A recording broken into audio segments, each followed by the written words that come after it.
Chief Executive Member ka Khasi Hills Autonomous District Council KHADC uba Titos W Khan hinin kasngi ula pli perda ya ka jaka junga kai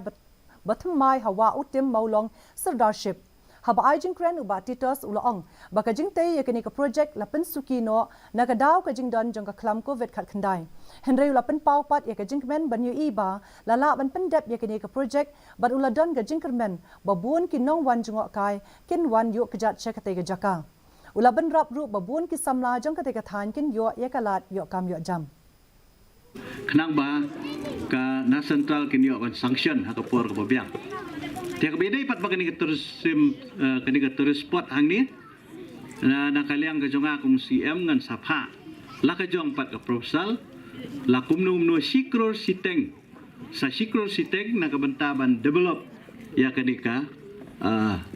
terus spot hang ni wa optim. Sikermen ba kenika sanction ngila banyo akapor ke bobiang kenang ba kanong gajingeraw kanang menginyo ban pentre akapor ke bobiang Kanarpo Border Area Joint Action Committee hinin